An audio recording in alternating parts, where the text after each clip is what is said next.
Hello guys, how are you doing today? Today is the 7th of January 2021, and yes, this is an update to what has been happening. It's a Thursday, by the way.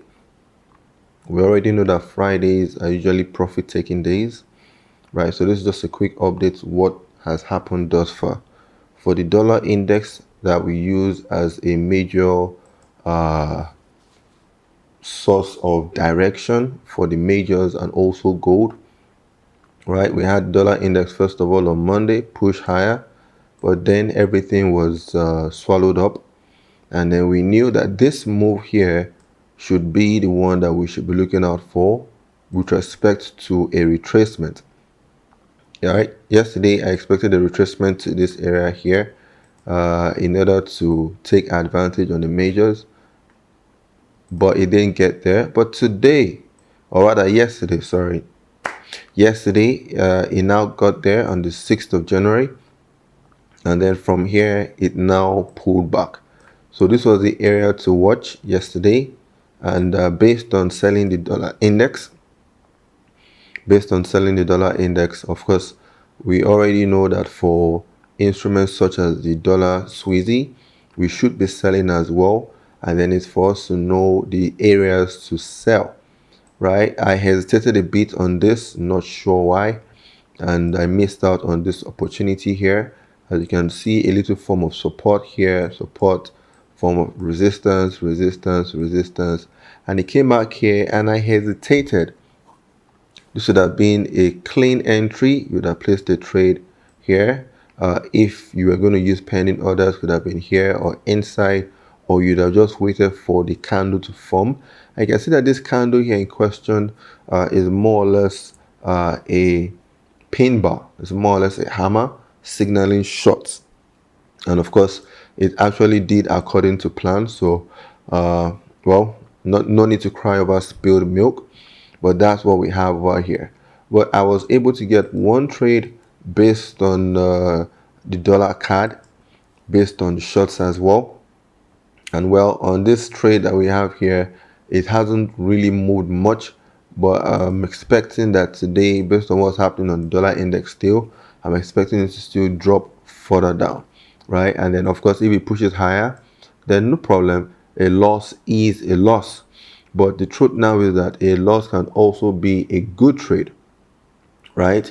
I'm sure you're aware that a loss can be a good trade and a winner can be a bad trade. What do I mean? A loss being a good trade means that you followed your rules to the T, and a winner being a bad trade could be that, well, you didn't follow any rules. You were just more or less gambling and it was still a winner, but that is still not a good trade, right? So yesterday also we're looking for buy opportunities on this fiber, and of course mapping the areas here. One thing is sure is that key levels are what are very important. First of all, we had this area here that we're expecting the market to hopefully break out from, and then it had this false break, fake out over here, and even after the fake out, it still broke out nicely, so this was a good confirmation. And then it came back here, and I don't know what happened again. I need to maybe I need some coffee in my system. I missed this one here again, and you can see this area here has this flip zone, as you can see here, showing the activities of the buyers and the sellers over here, right?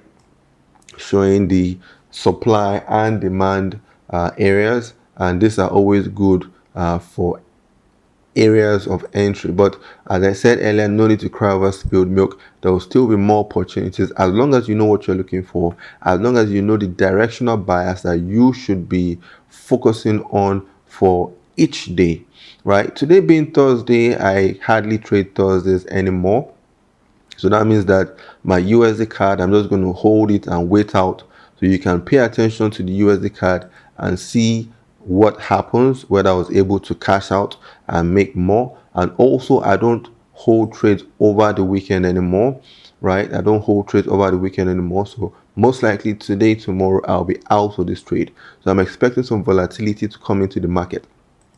What I do like about this trade now is that we had this bullish engulfing here, but then after the break it seems to be showing a lot of signs of weakness.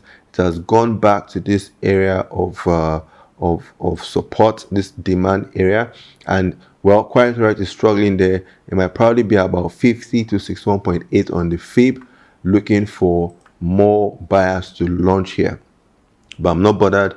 The trend is down, and of course I'm also following what is happening on the dollar index for more clues on what is going to happen.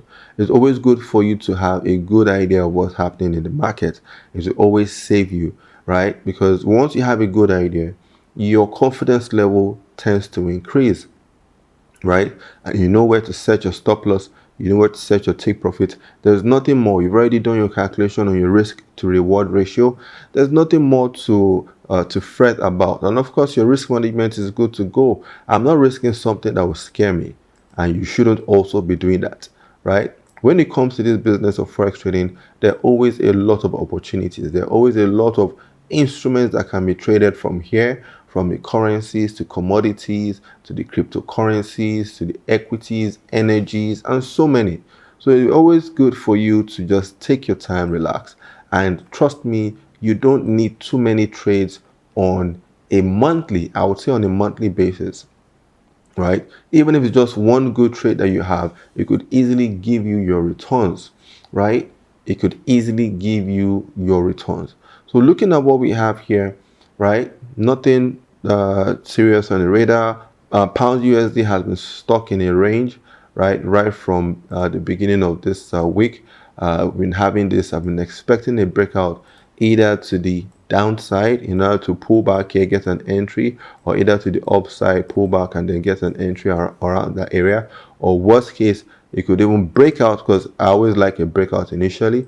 A breakout shows strength, shows that strength is coming in for the buyers or the sellers, and then of course even after the breakout, even if it broke out to the upside and then came back quickly to this area here where we have this area showing support and resistance, then of course this would be a good area for us to look for long positions, right? Positions to buy over here to try and take it much higher, right? So it's all about understanding, having a good feeling of the market. Of course, screen time is the best time for anybody and everybody. The more you look, the more you start to see. That means that if you're new to the business, keep at it. Of course, you'll be having some negative days, you'll be having some negative trades, but it's all part of the business. I've been doing this for more than 10 years, and of course nobody showed me, no mentor, and of course I went through a lot of issues at the very beginning, right? Of course, Bitcoin still doing its thing. It closed up the gap earlier this week. It closed up the gap on Monday, but then quickly it pushed up some more, right? But looking at what we have again, of course we would like to see a pullback and then a trade here. But now for the counter trend traders, because at times when I see a crazy trend such as this, I also like to find out what are the sellers thinking of. For the sellers over here, if you ask me, we should have divergence. We should have some divergence here, meaning that the sellers from this area here where the market is now, and I'm telling you this, and it's always good for you to check on what happened after. I'm telling you that the sellers around this area are looking forward to selling at least to this area here of you could call it like a minor support, which has not been tested. So either it pulls back to this area and then pushes higher again, or it pushes further down and then pushes some more. Because at the end of the day, there should be a pullback. It could be a minor pullback or it could be a major pullback. But it's about knowing your areas of entry and of course your areas of exit, and you could use your support, your resistance, supply, demand. You could use trend lines, you could use Fibonacci, whatever the case might be. You could use anything that would help you to see what is happening in the market. Right now, with that said, for what we have discussed now, we're going to call it a day for now.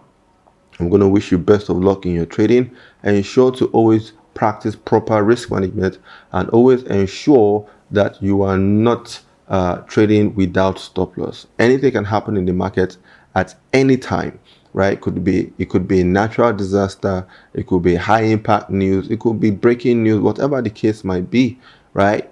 And of course, that won't be good if you are caught unawares, right? So let us do the needful so that we can last long in this year. And I don't want to hear anybody say that they had a blown account this year. Nobody must have a blown account.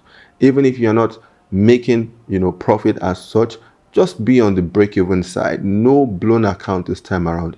Make sure you practice proper risk management, and also you should have a stop loss in place. Don't have any mental stop loss. Mental stop loss are not always the best, right? If you do have any questions, feel free to ask, contact me, and then reach out. And then, of course, we will help you where we feel you need assistance, right? We all need a mentor. I could easily be your mentor, show you the ropes, guide you, and then, of course, help you to get to your destination of what? Of financial freedom. 2021 is definitely going to be a great year for all of us. Okay, great. With that said, enjoy the rest of your day and goodbye for now. Thank you.